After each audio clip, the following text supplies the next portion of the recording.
isang bagay na mabuti kay Sir Julio. Yun yung pagiging ama niya. Hindi ko na nagawang tulungan ang kapatid kong si Manuel. Kagaya ni Karina, wala na rin siya. Pinasabugan ni Emilio ang kuta ng kapatid kong si Manuel. Maraming namatay. Kasama ang kaibigan mong si Martin. Patay na si Martin? Ang kaibigan mong si Bokyo, hindi namin nakita ang katawan. Ilang araw na nating sinusubukang kontakin si Lolong pero hanggang ngayon, wala pa rin. Hirap makahanap ng signal dito. Elsie! May signal! Pag tinawagan ko siya ngayon, sasabihin mo na ba sa kanya lahat? Pati ang pagbubuntis mo. Sasabihin mo na ba na si Ivan yung ama ng dinadala mong bata? Namatay lahat ng mga mahal ko sa buhay ng dati sa akin. Papatayin ko sila. Dahil ito lang ang tanging paraan para maprotektahan ko ang pamilya ko. Hindi ka pwedeng kumilos ng ganyan. Hindi kita papayagan. Bilang ama mo, kinikilala mo man ako o hindi. Sa oras na gumaling ka at lumakas, tutulungan kita. Hello? Lolong? Kasi... Magkakasama kami ngayon ni Nabokyo, ni Mimay, ni Butchoy. Okay lang kami. Tapos kami malapit kami na sityo. Nakatago kami, may tumulong sa amin. Ay, ikaw, nasaan ka? Hindi na mahalaga kung nasaan ako ngayon. Pangako, makakasama ko kayo. Mahal na mahal kita. Hindi ko kayang sabihin yung tungkol sa sanggol na dinadala ko ngayon. Mami, nasaan ako? Ano nangyari? Nang dahil kay Lolong, kaya ka nagkaganyan na lang. Nakuha niya si Elsie, anak. Si Elsie! Hindi! Hindi ko sa titigilan! Wala ka magagawa! Hindi ko sa titigilan! Tigilan mo na! Si Elsie! Hanapin mo si Elsie! Ngayon din! Ay, girl! Ay, ang special bagoong ala, Tete!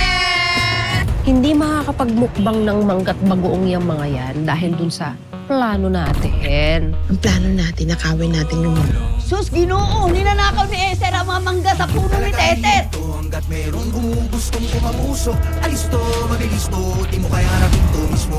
Subukan mo't malalaman, para ba lumaban ang tagapagtanggol ng bayan, yung maaasahan. Lolong,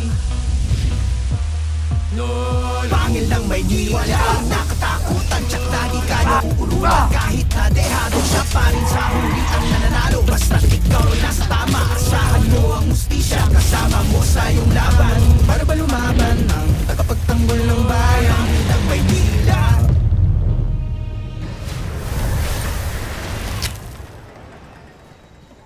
Tet! O Badong, ano ba yun? Nakuha mo na yung mga mangga?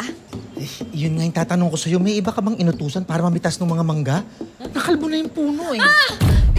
Yung mga mangga na nga yun, ibibigay ko nga kala Aya. Pati yung kalahati nun, ibebenta ko para sa gamutan nila tatay. Sino kumuha ng mga mangga ko? Sandali. Magulos dili ka, ha?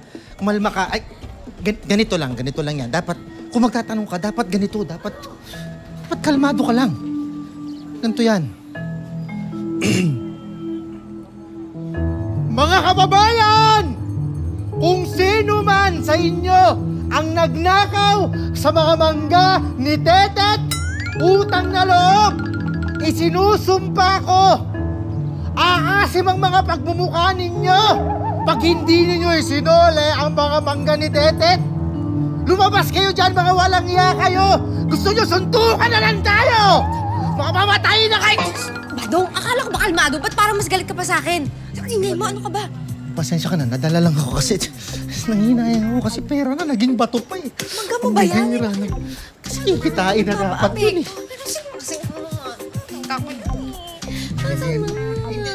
Nung nakita ko, dapat nga kukuha ng tetes, ako tsaka... Aling Mirasol! Tuloy ho kayo. Di po, pasok. Ano ho yun? Hindi kami dito ang nagnakaw ng mga mangga mo. Dahil nakita ko naman talaga kung sino kumalbo ng mga mangga mo sa puno. At saka, ito si Badong kasi sigaw ng sigaw eh. Eh, sino ho? Eh baka mamaya pag sinabi ko sa inyo, ako ang mabelta, no? Aling Rasol, sabi, sino nga? Sino nga? Sino po? Oo, sasabihin ko na nga eh. Sige, sasabihin ko na. Sino po? Si Esther! At ang alalay niyang si Berta. Si Esther na naman! Diyos ko, sumusobra na yung Esther yun yan, ha? Nasaan po ba si Esther? Andun! Nakita ko sila sa pasugalan. Doon sa buro ni Bornok. Sugal pa, ha? Nakulang ko talaga sa akin yan, ha? Dito lang kayo, Aling Mirasol, ha?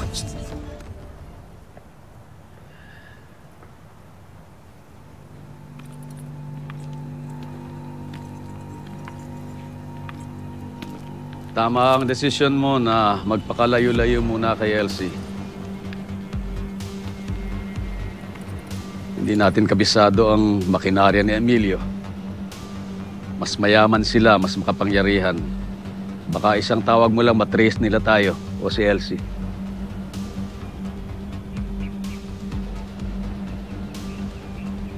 Ano sabi ng doktor mo?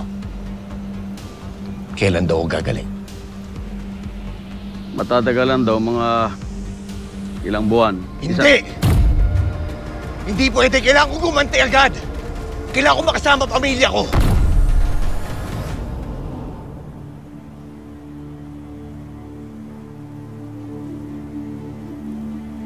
Lolong, alam kong mahirap sa'yo na humingi ng tulong sa akin bilang ama mo. Pero hindi ka pwedeng mag-isa na lumaban sa laban na ito. Hayaan mong bumawi ako sa'yo. Hayaan mong tulungan kita.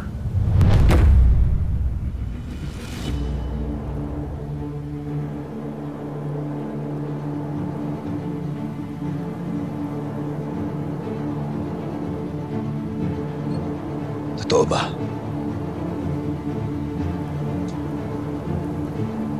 Na ikaw ang nagbigay ng dugo para maligtas ang buhay ko? Marami ako nagawang pagkakamali sa buhay ko, anak. Hindi ako anghel. Pero hindi rin ako sobrang demonyo para hindi maging mabuting ama sa'yo.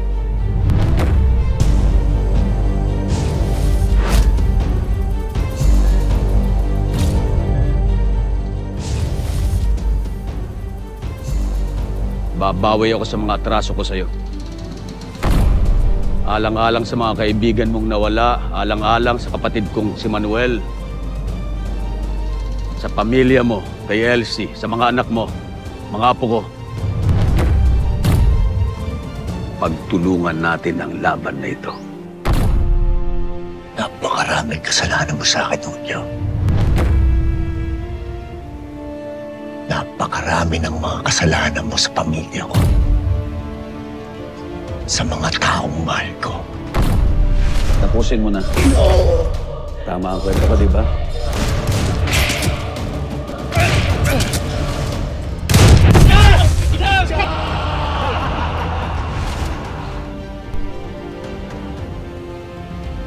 Kaya hindi ko alam. Hindi ko alam kung kaya pa kitang patawarin.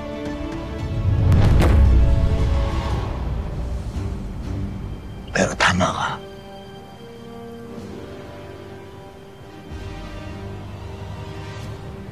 Ikaw lang pwedeng tumulong sa akin.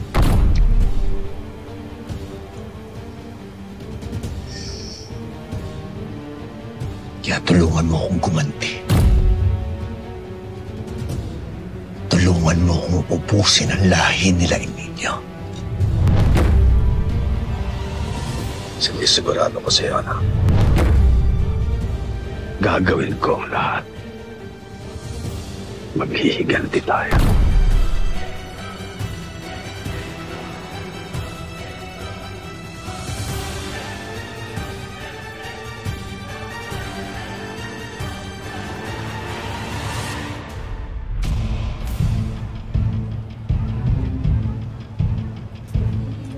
Yan.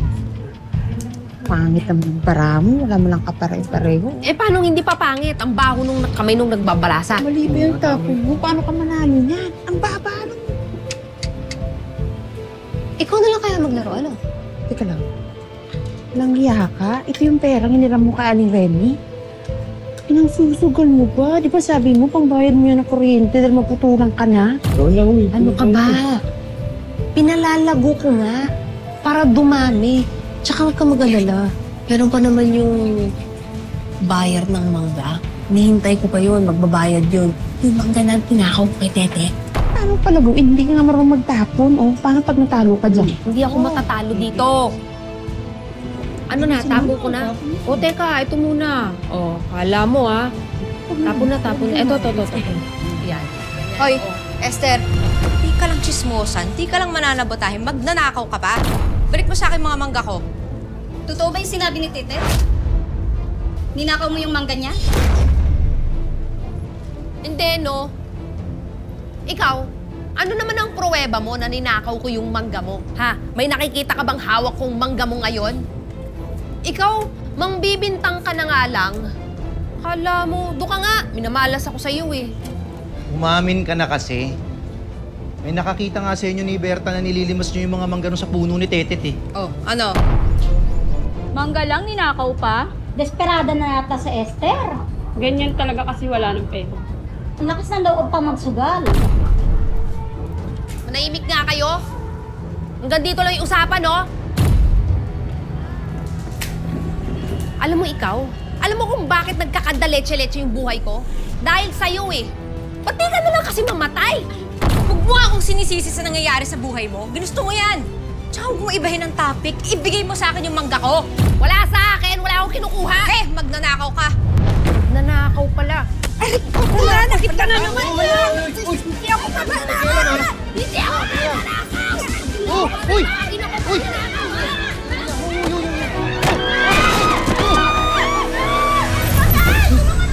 Patay! Marta! Marta! Asawa ko! Nangyari ba't nasa semento ka? Tulungan niyo naman yung asawa ko! Tulungan niyo naman! Ano? Ano naman, Esther? Ba, Esther? Ano? Gugulo ka masyado, oh. Wala kang respeto kahit sa patay. Ah, ganon! Kasalanan ko pa ngayon kung bakit nalaglag yung kabaong, eh hindi naman ako yung bumanggado sa kabaong. Ano ba? Pagka siyempre tinulak mo si Tetet kaya bumangga rin sa kabaong eh. Kasalanan ko ba kung lalampa-lampa tong kaibigan mo? Ha? Oo, tsaka si Esther naman yung tumama kaya siya dahilan bakit nahulog si Ornok. Yung dalawa talagang bagay talaga kayong magkaibigan kasi parang mga babaluktot yung mga kukote ninyo eh. Kayo nga nagsimula nito eh. Kayo na nagnakaw ng mga mangga tapos kayo pa nang gugulo dito sa patay. Tayo na. Nakikisugal ka na nga lang! Madalamay ng asawa ko, ginulo mo pa! Pasensya na po. Pasensya na. Naitulak ako ni Esther. Buhatin yung kabaong. Oh, sige. Magkampihan kayong lahat. Kung gusto mo, pati ang patay. Sama niyo sa pagiging kakampi niyo eh. Wala talagang kakampi sa'yo dito sa lugar natin dahil sa sama ng ugali mo. Ah, talaga? Ikaw ang yabang mo rin eh, no? Porket nanalo ka lang ng Miss Palengkembo, akala mo kung sino ka ng reyna dito. Bakit? Sino ba yung sumugod dito sa burol para manggulo at mang-away? Di ba ikaw? O, eto, sa'yo na yung bulaksak. Sobra ka na, ha? Ito, yan! Ano, masaya ka na. Huwag ka makikialam dito, Berta. Sasapakin kita. Itong tatandaan mo, papatunayan ko na ikaw ang nagnakaw ng mga mangga ko. Papakulong kita! Tama na. Tet, masyado na nanggugulo rito sa patay eh. Pasensya na po kayo. Ako na lang po maglilinis ito mamaya. Babalikan ko po kayo ha. Halika na. Sige na. Tara na. Pare, Ornok. Pasensya na. Babalikan ko ito mamaya. Inom pa tayo. Tama na. Babalikan kita.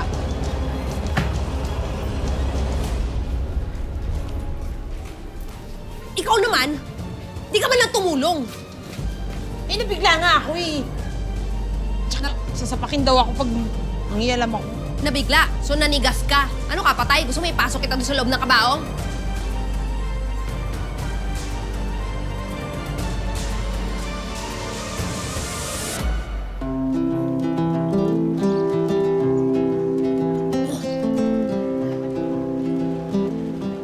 Lola Ninang? Hello, Lola Ninang! Bless po. Magandang araw. Ito kamay ko. Musta na? O ano ba? Napadaan ka? Gumagwapo ka lalo ngayon ha? Nako, kaya medyo lumulusog lalo na sa tiyan. Masarap po magluto si Mrs. Bumili ka na nito. Nang, may iba po ako napadaan lang ho ako kasi nahanap ko si Elsie. Umalis na daw ho dito.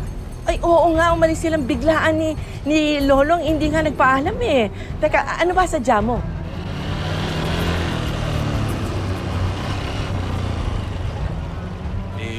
Nang, pasyente ko siya nung nakaraan eh.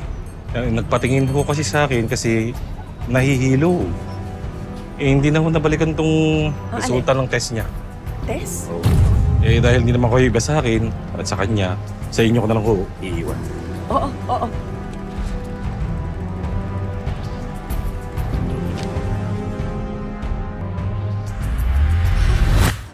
Elsie? Oo na. Hindi ko na ako yung napuntahan. Kasi hindi ko pa rin po makakonta si Elsie. Kaya sa inyo na ako dumiretso. 2 buwan na akong buti si Elsie. 2 buwan? Baka si boss ay pa ng ama. Lola Ninang, sa atin lang ko ito Balisa ako si Elsie noon. Tapos, bigla na lang siya umalis sa opisina ko. Bigla ako nag-alala. Nag-aalala ako dahil baka hindi niya alam na buntis siya. Oo nga. Kailangan alagaan niya sarili niya.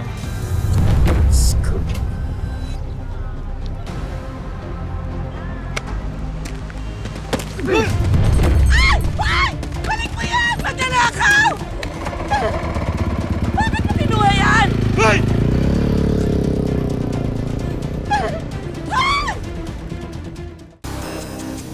Bili na mga suki, mangga! Mangga kayo dyan. Masarap to pag nahinog. Mukhang masarap yan Uy, ayan na nga ang suki. Bili ka na. Masarap to. Alam mo, meron na talagang papakyaw dapat nito Kaya lang biglang nag-back out. Kasi di daw makakaluwas. Galing probinsya. Kaya kunin mo na lahat to. Lahat? Sisikmurain naman ako dito. 2 lang kami ng asawa kong kakain. Saan ba galing to? Ay nako, galing yan dun sa puno namin sa likod. Masarap talaga ang bunga nito, lalo na kapag ka nahinog. Bilhin, damihan mo na, tapos lalagay mo sa bigas para mahinog ka agad. Alam mo, totoo niyan, yung pagbebentahan ko nito, ipapadala ko dun sa tatay ko sa probinsya kasi may sakit siya Ako lang ang inasahan niya. Sige, bigyan mo ako 5 kilo. Hindi ka lang sige, talaga 5 magnanakaw kilo. ng mangga, no? Magnanakaw ka pa ng kwento. Naku ate, huwag ka maniniwala dito. Talagang sasakit ang tiyan mo dahil galing nakaw yan. Nakaw pala, ayoko na yan. Hindi. Suki, saan ka pupunta yung mangga? Ikaw nakakainis ka talaga no? Umalis tuloy yung suki ko. Talaga? Bakit mo ba kasi sinasabing nakaw tong mangga ko? Nagmamaang-maangan ka pa. Kitang-kita na nga ni Aling Mirasol na pinitas niyo ang mga mangga na yan sa puno ko. Ha? Nagsisinungaling pa kayo dun sa burol na hindi niyo kinuha yung mga mangga na yan? Yan ang ebidensya, Binibenta niyo pa, mga hayop kayo? Bakit ba? Meron bang pangalan mo? Nakalagay ba tete at mangga ko? Ganon? Mangga ko to! Tama na, Esther. Alam mo, mabuti pa. Amin na itong mga manggang to, isoli mo na. Total ketetet naman talaga yan para matapos. Hoy, sandali! Hoy, ikaw ba nga? Sandali na ipabawi yan! Ikaw isa ka pa nakikialam ka Ikaw naman, gusto mo lahat sa'yo na lang! Hoy, Esther, wala akong kasalanan na inggitera ka, ha? Wala akong inaagaw sa'yo, sadyang isa ka lang malaking mangga! Anong mangga? Mangga gancho! Mangga gamit! Hoy, isa ka pa! Mukha kang mangga! Anong mangga? Manggang kalabaw! Mukha kang kalabaw! Yun. Ikaw lahat na lang inagaw ko sa talaga! Esther, ito mga to. Maguluhan to, ha? Ninakaw nito nila, Esther, yung mga mangga nito ni Tetet. Yan, huliin nyo sila. May witness ho kami, si Aling Mirasol. Esther, totoo ba ang sinasabi nila? Hindi wala ako ninanakaw na mangga! Laki na ng permission mo dito sa lugar natin, ha? Pagpupulis na kita. Ano? So, hindi talaga sa'yo yan. Ninakaw mo nga. Sir, Oo, di mo na. Sige, patunayan mo ngayon kung ikaw talaga may-ari ng mga mangga na yan. Pero kung wala kang ebidensya na may ipapakita, diretso tayo sa police station. Huliin yan, sir. Sir. Ano? Isasoli mo ba o hindi? sige. Troli ko. Kunin natin.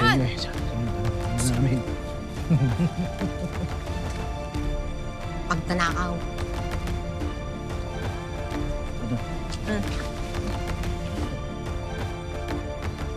Si Mangge.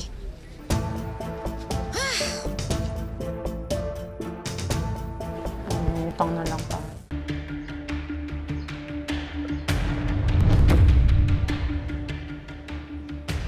Hayop ka, Lolo.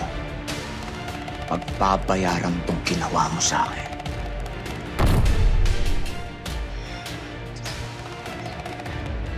Boss, dali. Sabi po ni Madam at ng doktor, kailangan mo pong magpahinga. Dinidiktahan mo ba ako, ha? Hindi, boss. Hindi, boss. Alam ko ang gusto kong gawin. At alam ng katawan ko kung anong kaya kong gawin. Subukan mo kong diktahan ulit. Pasasabugin ko yung bunganga mo. O, boss. Bobo! Layas! Nasaan na ba si Goryo? Boss! Kumalma ka muna, boss. Panigurado matutuwa ka dito sa ibabalita ko. Bakit? Nahanap mo si Elsie? Nasaan sila? Hindi pa eh. Pero may nalaman ako tungkol sa kanya. Ito. Tignan mo, boss. Ano to? Pregnancy test ni Elsie. Nung pumunta ako sa punduhan, nakita ko si Lola Gracia. Kausap yung doktor ni Elsie. Tignan mo.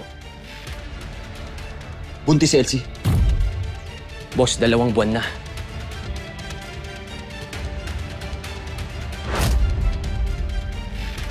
Dalawang buwan. 2 buwan na nakalipas simula nung pagsamantalahan ko si Elsie. Obligasyon mong pasiyahin ako. Hindi mo kasama. Mahal mo ko, kaya nga nabuo natin si Mimay, di ba? Ibig sabihin nun, anak ko to. Anak ko ang dinadala ni Elsie. Hoy! Kayo! Gawin niyo lahat para dalhin si Elsie dito. Dalhin niyo si Elsie, pati yung anak ko. Maliwanag! Bilis!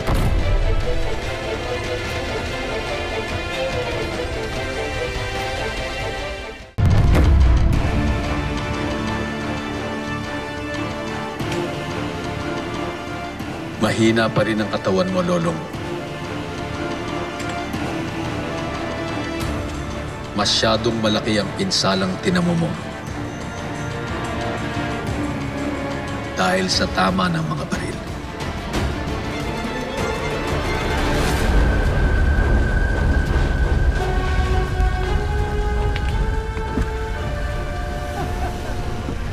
Siguradong pilay na si Julio.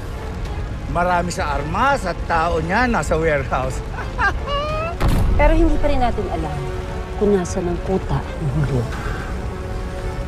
Matinik si Julio, pero mahahanap at mahahanap din natin sila, Lolong. Sigurado yan.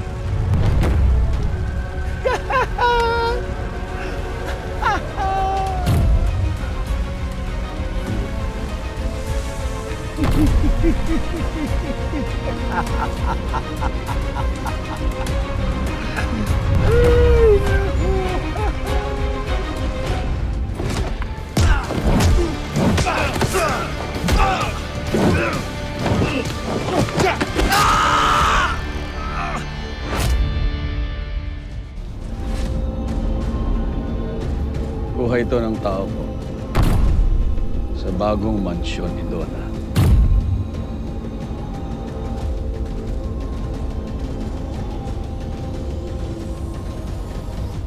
Buhay pa rin palang hayop na Ivan, ano?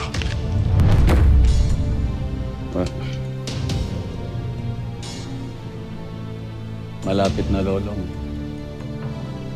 Ito na ang tamang pagkakataon. Makakapaghiganti na tayo sa kanila. Mapapatay na natin ang hayop na si Donna. Pati na rin si Ivan. At pagkatapos itutumba naman natin si Emilio.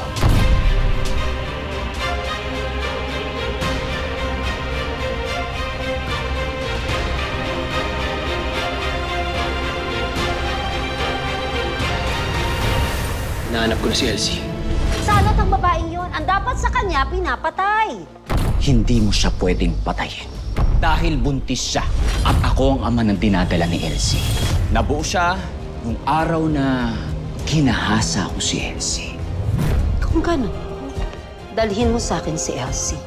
Dito siya manganganak. Alam ko na kung nasan si Lolo. Talaga ba po? Dito ka na lang muna, ha? Kabuhanan mo pa naman din. Ako na lang muna pupunta kay Lolo.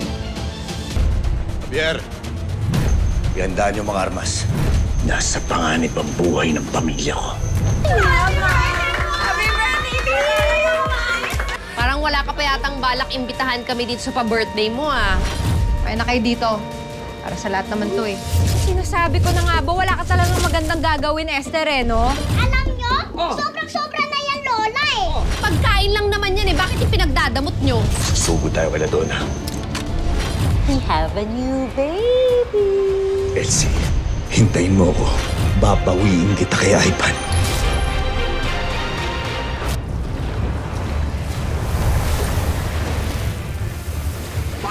Malaki na rin ang premyong naghihintay sa inyo. Mag-selfie habang nanonood ng Nono gabi-gabi.